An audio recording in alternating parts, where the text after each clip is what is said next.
आजकल Epstein file बहुत चर्चा में है और इसकी वजह यह है कि यह अब तक का पकड़ा गया सबसे बड़ा हाई प्रोफाइल और घिनौना सेक्स रैकेट है, जिसमें 5 से 14 साल की मासूम बच्चियों के साथ बस रेप ही नहीं हुआ बल्कि उन्हें चोट पहुंचाने के साथ साथ मारकर खाया तक गया।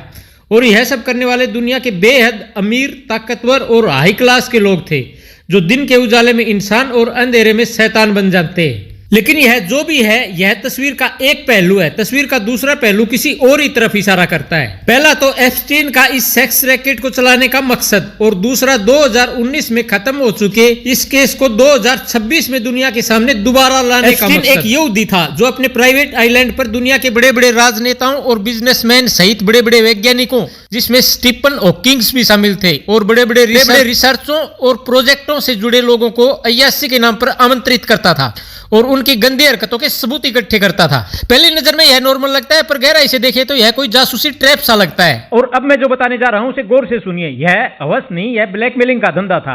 यह सिर्फ अय्याशी का अड्डा नहीं था, यह एक इंटेलिजेंस ऑपरेशन था। एप्स्टीन की पार्टनर गिस्लेन मैक्सवेल के पिता रॉबर्ट मैक्सवेल का कनेक्शन इजराइल की खुफिया एजेंसी मोसाद से जुड़े थे। वे यानी कि बिग बॉस कौन है आप समझ सकते हैं। यानी मकसद साफ था, दुनिया के सबसे ताकतवर लोग, नेताओं, साइंटिस्टों को हनी ट्रैप में फंसाना, उनकी वीडियो बनाना और फिर उनसे अपनी मर्जी के फैसले करवाना।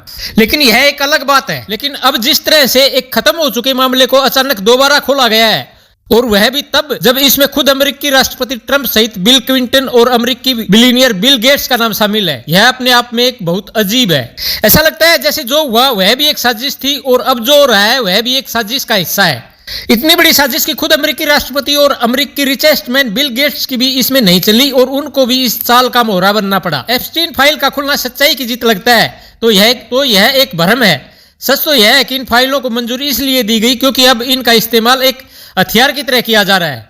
अगर आप ध्यान दें तो इन फाइलों में सिर्फ सच नहीं है, इसमें हजारों फर्जी शिकायतें भी शामिल कर दी गई हैं। मकसद, जब सच और झूठ को मिक्सी में पीस दिया जाता है और किसी विषय पर जानकारी अत्यधिक हो जाती है तो जनता सच पर यकीन करना छोड़ देती है। जैसे अब जितने भी बड़े लोग जिनका इसमें नाम आया, ट्रंप, बिल गेट्स, सभी ने इसे झुठला दिया है। भले ही यह सब की बदनामी हुई लेकिन सजा किसी को नहीं हुई। सब नंगे बोलकर असली गुनहगारों को भीड़ में छुपा दिया गया।